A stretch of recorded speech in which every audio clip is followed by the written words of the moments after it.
I was at dance at 8 a.m. to 8 p.m. since I was 7. It was just live, love, breathe dance.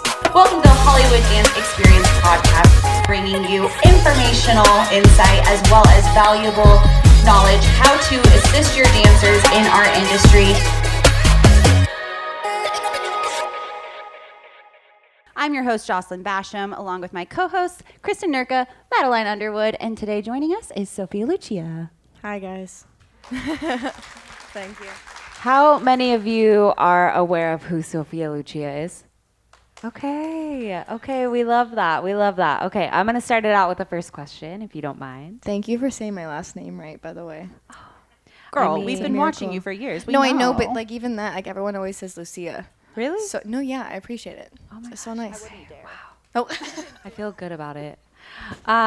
Okay, Sophia, how has your journey shaped you as a dancer, and what key lessons have you learned along the way? You're starting off real deep. Sorry. We're digging right now. I mean, I've kind of gone like through every different emotion with dance in the sense of like I've loved it, I've hated it, I've quit, I've restarted, I found new passions. I've gone through quite a bit. So I don't know. I think the biggest lesson that I've learned is that it takes time and also to work smart, not just work hard. Because I think for so long I just was working or like training to train, and I was doing 55 hours a week, and I just physically wasn't capable of giving you 55 hours a week.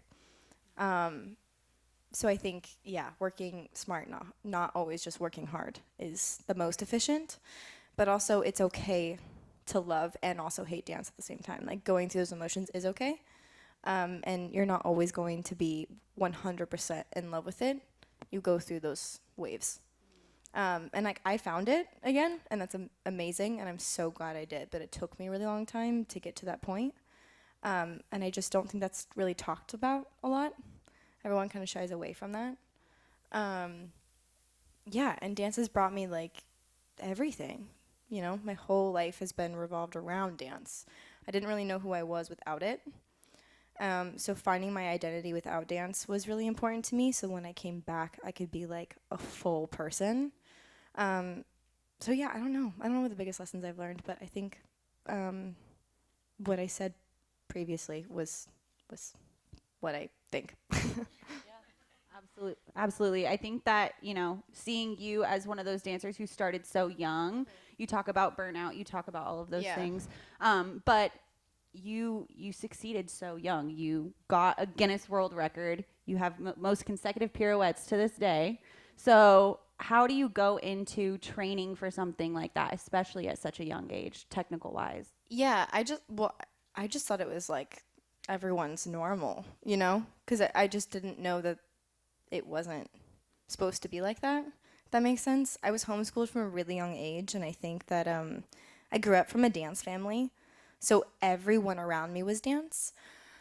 So training for Guinness World Record specifically was like not out of the ordinary of my normal schedule, except for like 6 hours, 3 hours every morning was just dedicated to turning, specifically in tap shoes for Guinness. And that was only like 6 months leading up to Guinness World Record. But when I first broke the record, it wasn't intentional. It was like this weird thing that my tap teacher had done with me where she was like, if you can do, 10 turns in rehearsal, you can do 5 on stage. And I was 8 years old. So again, not normal, but that was kind of how it started happening. Like if you can do 10 and in here, you can do 5 on stage. And then it kind of built. And by the time I was 8, I was doing like 28 turns. But it was just for fun. Like it was just to see like what was happening. And I don't think that it was until I was about 9 where she was like, is there even a Guinness World Record? And then it literally just took off from there because the videos went viral on YouTube. And then my manager at the time was like, she needs to beat this for like real. And we got to make this official. And it wasn't as simple as I think people think it is, where you just like do it, whatever you're doing. Like there was rules. So I trained for like the first 2 years doing a certain type of technique / like changing my positions, which if you're not a dancer, I know that sounds like super foreign. but I was doing like a passe to a coupe and then lifting my arms up to gain speed. So when I first initially broke the record, it didn't count because I was changing position. So when we got Guinness involved, they were like, well, here's the rules. So like in the official video that you see on Car's YouTube channel, I actually do 56. But because my passe comes disconnected in the video, they called it 55. Yeah. So like it's very, very insane. The rules of Guinness was really strict, so I had to go back and start training again. So I had trained from like 8 to 9 a certain way, and I was beating the record all the time. I was doing like 40, 45, whatever. And then when we contacted Guinness, they were like, just kidding. It has to be in one position and one position only. And so, yeah, that was nerve-wracking. So that's why you see me like in the original videos, I believe I have 2 shoes on. And then when they swapped it to only one position, I took off my right tap shoe because it was too heavy, so it was slowing me down. Yeah, weird things. I broke blood vessels in my hands doing it. I can't turn that fast anymore. My hands turn purple and swell up. Like, trained very, very hard for it. I was practicing all the time. And it wasn't like a fun practice. I think people think it's just like spinning or twirling, and there's so much that goes behind it. I think I would like hold my breath the whole time too. So I was like learning how to like figure out that all out. And at like 10, you don't really understand your body yet. And for something like that, you have to be so aware of like your tightness and where your muscles are. So I think, yeah, it was a way harder experience than I think like the average public would like understand. And like if you watch the video, it's literally just like I'm a turning top. Like I watch it back now and I'm like, I honestly like I don't know how I did it. Especially at a young age. Yeah, I don't know if that answered any of your questions. I'm sorry. No, absolutely. And so starting off, that was kind of like your kickoff essentially into really getting into that industry, and then you move on to kind of. So You Think You Can Dance, which is like completely different. Yeah, I mean, I started working in the industry at 7. So I booked a movie. I played Shirley Temple in a Fox Legacy movie when I was 7. And I was working background. I was actually talking to Gabe about it earlier because Gabe and I did the Ellen show together when we were 8. And I was already booking all these jobs. I would say my first success on the internet, like social media, that kind of launched. But as for resume or like career in the industry, I was working since I was 7. Yeah. So how is that transitioning then to go on to So You Think You Can Dance, where it's all picking up choreo and kind of challenging you in a different way? Well, So You Think was like one of, like I had already done Dancing with the Stars at that point and had done, you know, Shake It Up, and I'd done a lot of like Disney shows, or I've been in those environments where I had to learn choreography. And So You Think is just like a televised version of convention. And I was a convention kid through and through as growing up. So I was already used to like picking up choreography very, very young. I went to my first convention when I was 4. So I think that I was very ready for So You Think. I don't know if that was my favorite experience ever. But I think just growing up in the convention industry and going to conventions pretty much every single weekend prepared me for that kind of job. And my training every week, like I didn't have a normal training schedule. I didn't go to school and then come home, have a break, and then go to dance for 4 hours. I was at dance at 8 a.m. to 8 p.m. since I was 7. It was just live, love, breathe, dance. So I don't think that any of like the TV shows I'd done or work in the industry that I'd done was like polarizing to my normal life. I felt very prepared. I never felt like this was weird, not left field. I always felt like it was less work. So I was like, there's a lot of hurry up and waiting, which is the industry in general. But it didn't feel like, I think to most dancers, when you step into the industry, you're like, what is this? But my schedule day to day was so chaotic that it felt like, honestly, a break. Live television is scary. But a lot of things that I was doing before, like even So You Think was pre-taped before the live shows. But Dancing with the Stars is a live show. You have one shot and one shot only.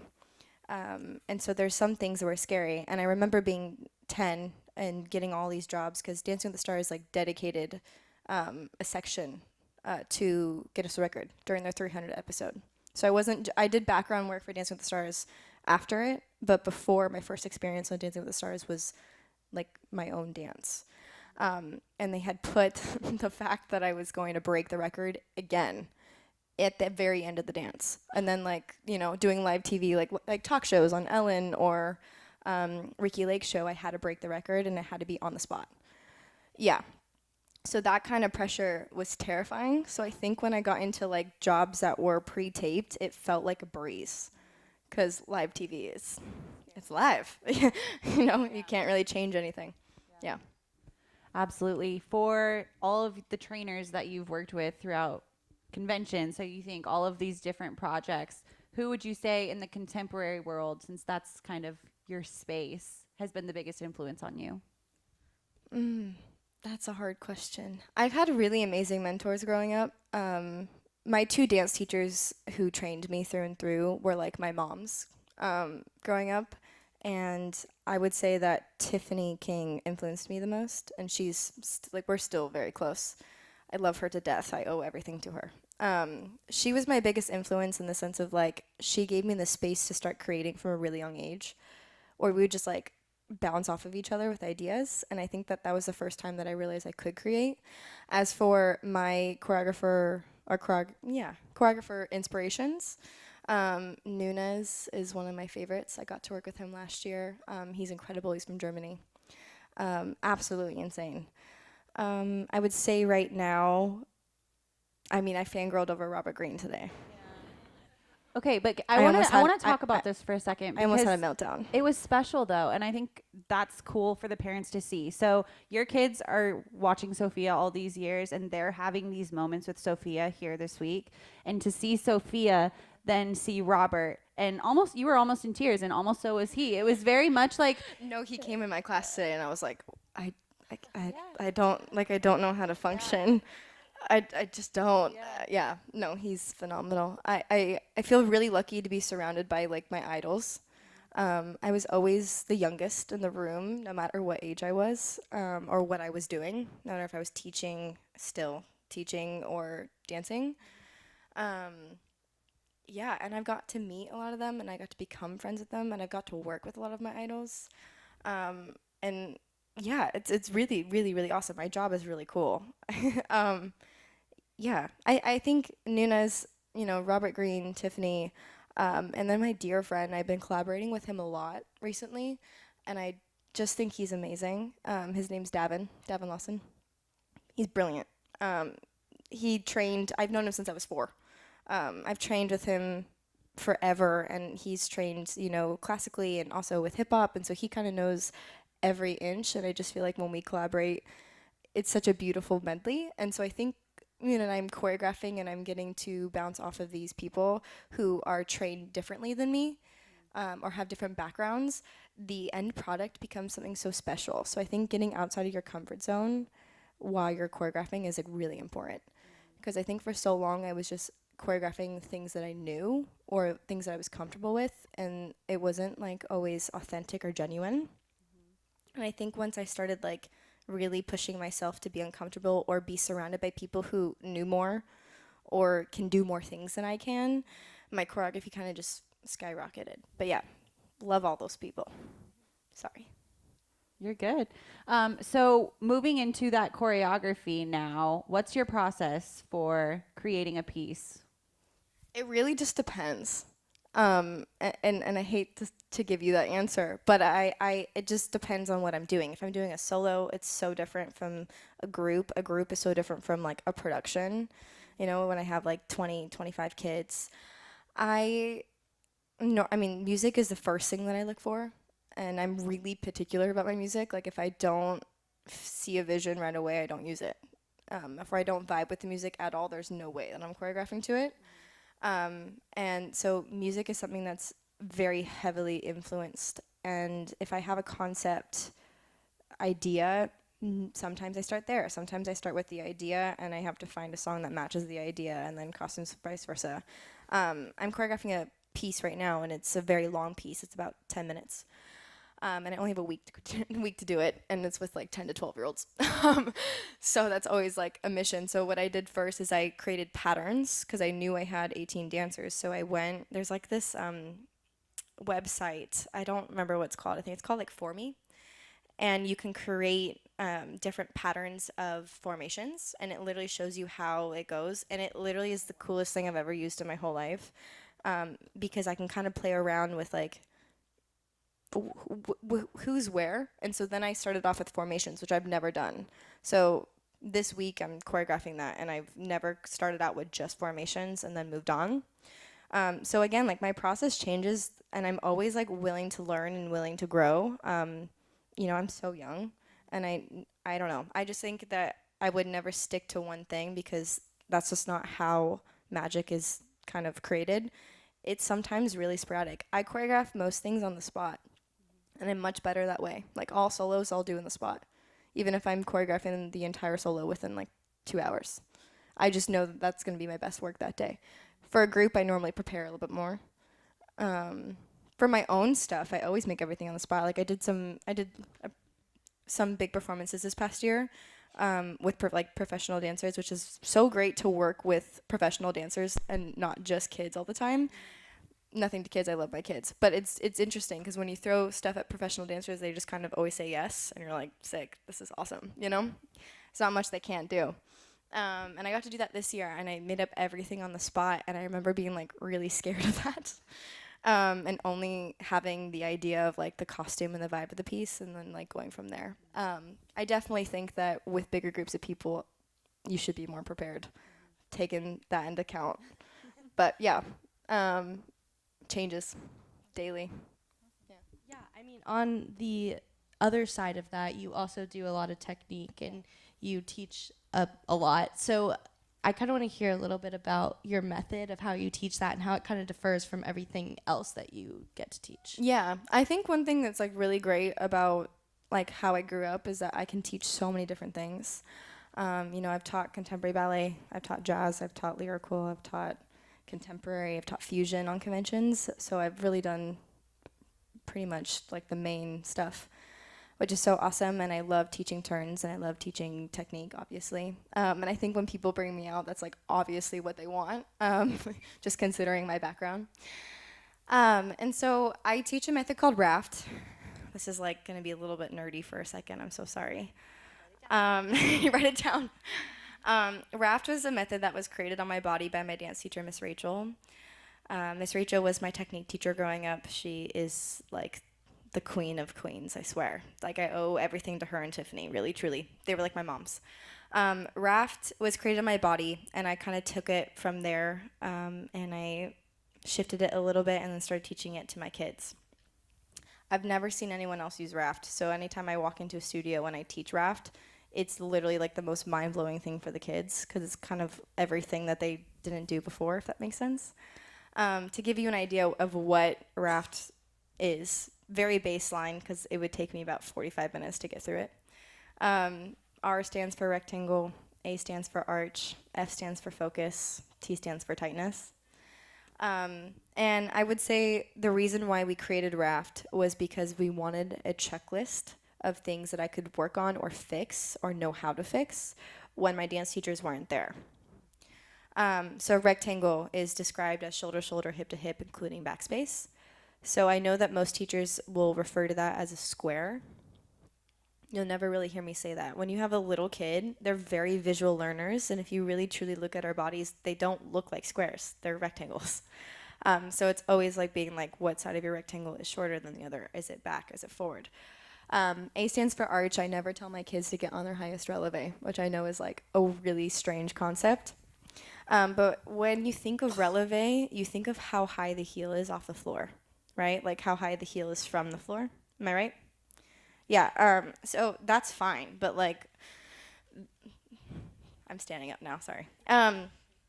Like that's my highest releve, but that's my highest arch. So not to like plug my shoes or anything like that, but have you guys ever seen the Turner shoes that I've created with Capizio? Yeah. Do you see how they're a jazz shoe bottom? Not a ballet shoe bottom? Yeah. The reason why my mom made those for me was because of this method. So the method teaches you to turn on your toes, not the ball of your foot.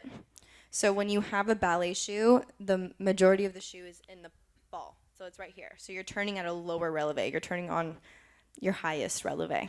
But you're not turning with highest arch because you're not turning on your toes. So if you're on your toes, your ankle's locked. It can't go anywhere. So when you see students who have like really low releves on their turns, where they start high and then they go low, it's because they're not locking their ankles and they're not turning on their toes. So those shoes were created because I literally could not turn in the regular half soles. Like, it was such a weird concept because they're also like two different textures. Like, I just couldn't do it. So my mom was like, all right, I'll cut a jazz shoe.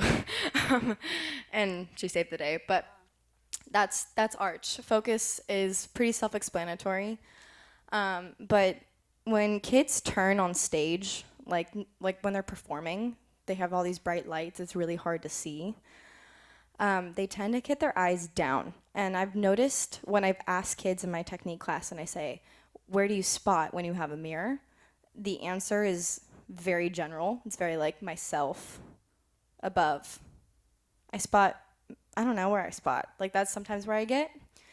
And spotting and focusing are two different things. I think the misconception about spotting is that people think that when you are doing this, it's going to tighten the turn. But spotting does nothing but sets the speed of a turn. So the sharper I spot, the faster I'm going to go. Has nothing to do with tightness. So wherever your eyes are is where you're going. So if you have a mirror, the kids should be looking at their eyes in the mirror. Not their nose, not above. Yeah, like, it has to be specific and eye level. So when they get on stage, that's what they're shooting for. So like, if I was going to stand up and turn for you right now, I would have this, which I would have to find something that was eye level and specific. But I would be spotting like the Y on Hollywood versus the word Hollywood. So the wider, the more general thing that you're spotting is when you kind of get that glazy over eye look where you have to blink a few times for it to get clear. That shouldn't happen. So like, when I broke the Guinness World Record, I ended and I looked and I said that was 56. And they went, mm-hmm. And I was completely fine. Like, never was I ever dizzy. And you shouldn't be. And that's also what happens with kids. They have to like go like this. Yeah, and it's why I can change my spot when I turn. It's why when I was little and you'd see me compete, I'm doing all these crazy turns with like legs behind my head or like whatever. The focus sets the tightness of a turn. So that one's like the biggest one, I would say. And then T stands for tightness. It's like the most general out of all of them. Just tightness in your whole body to its maximum capacity. And that's the baseline of raft, and then from there it goes to preps, and I think preps are like the most important things about turns. My prep is very different from anyone that I've ever met. And anytime I teach the method and I'm like, it's an 85-15 prep, their minds are literally like, I don't understand this. Just because I think from like past training and very like 80s jazz, we're taught that 50-50 works. And for me, 50-50 is just super inconsistent. And I could go, if you want to hear more about this, I'll go in more in depth. But I think the whole point about being a technician and being known as a technician is consistency. You know, when I stepped on a stage and I was doing turns, you knew I was going to hit my turns. I didn't always know it. Like, I would always panic just because I was like a stress case. But I believe out of anyone, out of my time at least, I was the most consistent technician. And I think that that's why I had gone so far, and I think that's why I was able to break the Guinness World Record. And I was always known for being predictable with my turns, which is not a bad thing. And that method, raft, is what made me consistent. And I think a lot of the times we have stuff that like works sometimes, but not always. And I have, you know, more in depth with raft is like arms and preps and where you're going from your prep into your first. There's a whole thing. So when my kids first have a technique class with me, like when I'm doing a master class, sometimes I get stressed because like the first 45 minutes of that technique class is me describing everything and literally changing everything that the kids know. And then the next like 15 minutes, they're going to have to figure it out. And sometimes their turns are worse before they get better because they don't know how to balance yet. Like their center of gravity is different, and then it becomes easier as you go. I think if anything, like what I'm most knowledgeable in is that. Like I know that what I have to give and that information that I have to give about turns is special. and I know it's different. So the kids or my students or whoever I'm teaching, whether it's maybe adults, studio owners, parents, whatever it may be, has to have like an openness, like a willing to be open to change. Because some people get stuck in their ways with technique, and like my way isn't the right way. It's not the only thing that works. I can assure you that there's been great turners before me, and there will be great turners after me that don't use raft. It is what works for me, and I've seen tremendous improvement with my students with it. But it takes time. It takes time to like have repetition, and I think we are kind of in the state where we want it now. Like we want to see change right away, and we want to see improvement right away. And I know as a parent, it's frustrating too when you're not seeing your kid get immediately better after one private. You know, you're like, it's $50. And I totally get it. Like my mom was like that all the time, where she was like, her movement quality isn't getting better, and she's doing contemporary privates every single week. It takes time. Technique takes time. But yeah, I think sometimes we get so stuck in our ways that we don't ever really want to hear new things about what we could be doing better with technique, because technique has been like there from the dawn of time. But what is technique? You know, it's on a spectrum. And also like dance is super subjective. So that's what I'm saying. Like, I don't think that my way is the only highway. It works for me, works for my students. But I know that there are people who don't use that method, and they're also great turners. So I just want to put that out there before I like give you all this information and I'm like, you have to do raft. You know, I don't want anyone thinking that I think that my way is the best way. And I'm always open to change, and I'm always willing to hear what your thoughts are. And I have so many arguments about preps, and I think the one thing that I'm so stubborn on is preps. But anything else, I'm willing. Sorry, that was my rampage. No, you're good. Sorry. I used to teach dance as of last season. And I'm very curious about this prep that you're talking about. I don't know if you guys are too. Are you guys curious? I kind of want to know more. Is that okay? Yeah, Okay, that's cool. fine. So preps. Can I just, it's just easier if I demonstrate it. Okay. Just because, well, is there a video format on the podcast, or is it just audio? No, it's all video. Oh, okay, cool. I was just making sure that people will understand it. Can I go down, or can you not see me? Would you prefer James? I can fit here. Cool. Thanks, James. You're a real one. Can I go? Okay. So preps. I think your normal average, like everyone does this kind of prep, is a 50-50 prep. Okay? And what you see with kids is they get in these really low plies, so it'll end up looking like this, and they're like gripping their quads the whole time. I'll switch to the side. So they're like this. Okay? It's really, really, really hard. Like my legs are shaking. And that's not what it's not supposed to be like that. So when I have 50-50 prep, it means I have 50% of the weight on the front foot and 50% of the weight on the back foot. Where does the weight end up then? Here, right? Yes or no? Right in the middle, right? Okay, but are we gonna turn in this area? So why would we ever put our weight there? Yeah, so that's that. And when I tell my kids that, they're always like, whoa. And it grips your quads, it builds their quads, and then they have to shift the weight to the front foot, and then they can finally get up, and it's too much. And also in my mind, if you're 50% in the front foot and 50% in the back foot, that's a 50-50 chance of going front or back, or possibly going up. I don't like that. You know? So from here, what I want a much smaller prep. Like, if you watch the Guinness World Record video, this was my prep. It's much smaller. So bringing back in the arch aspect of raft, you have to have your highest arch from the back foot. Now, I want to be able to pick up my back foot without seeing a shift, because that tells me that I have too much weight on my back foot. We don't push off our back foot for momentum. And that's also a really old, like traditional jazz concept, is that to get power, you have to go like this. But sometimes when we push back, we're going to go forward. Yeah, we want to be on the leg that we're turning on, because we're turning only on this leg. So the only way to go is just up. You know what I'm saying? So to finish off, sorry. From here, instead of shifting, like I don't want to see any shift. You should be able to pick up your back foot and be there. It should be 85 on the front foot and 15 on the back foot. Does that make sense? Okay, cool. Then the next thing is we have to kind of bring back the momentum. So since we're not going to push off of our back foot, we're going to have a lot less power. And a lot of times, like, little dancers, they don't like that. They want to feel like they can, like, rock the world with their turns. And they push like they're going to, like, kill someone. Like, they're like, yeah! And it's way too aggressive. You know, if I want to do 16 turns, I push for 8. If I want to do 8 turns, I push for 4.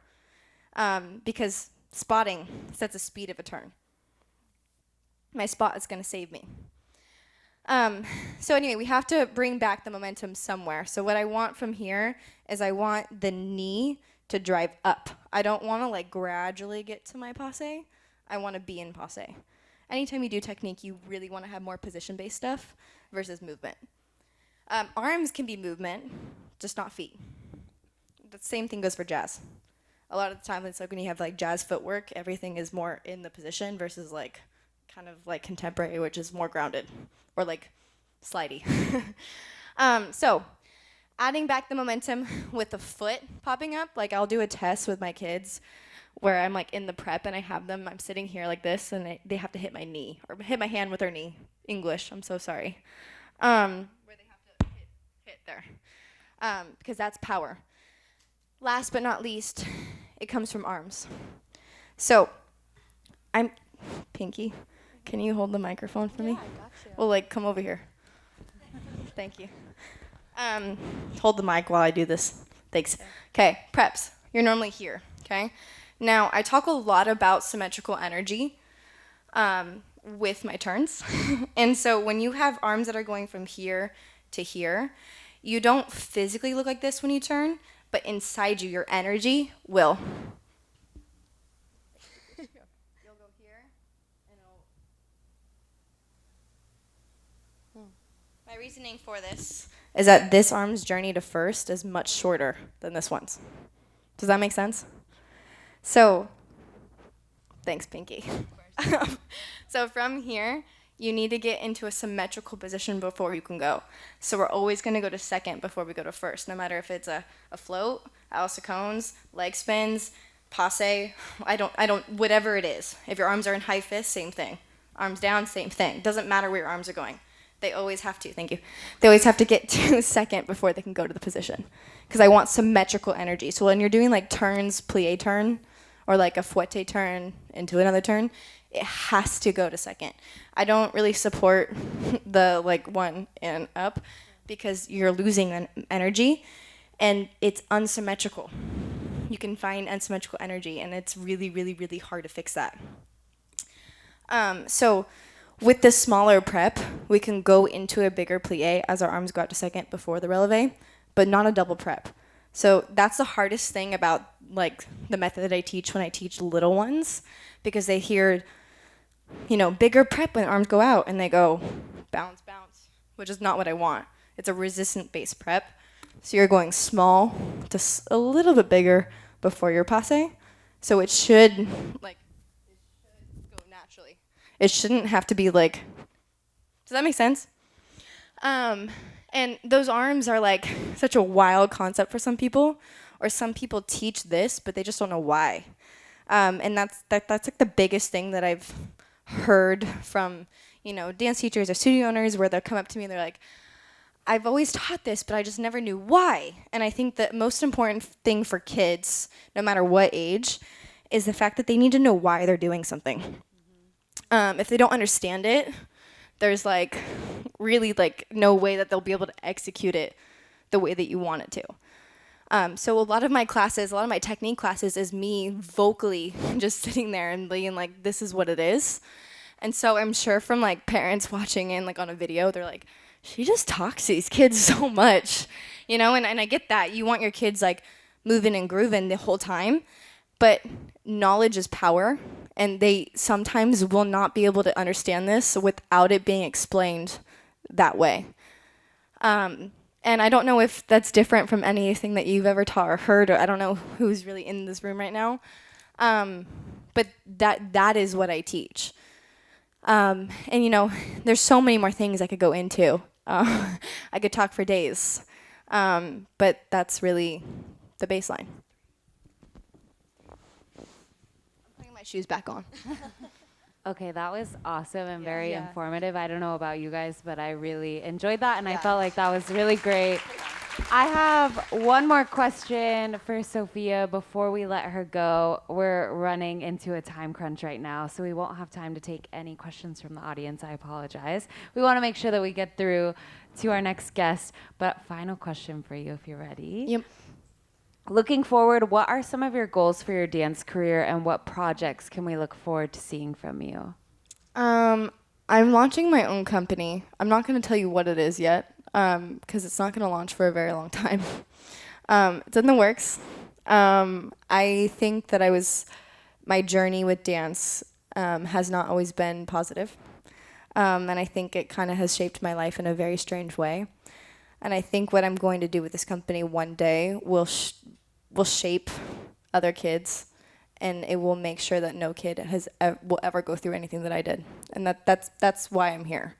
You know, this teaching is really rewarding, but it's not about me. And I think that sometimes that kind of gets lost in translation when you're like put on this platform with a huge stage and you're like, teach class.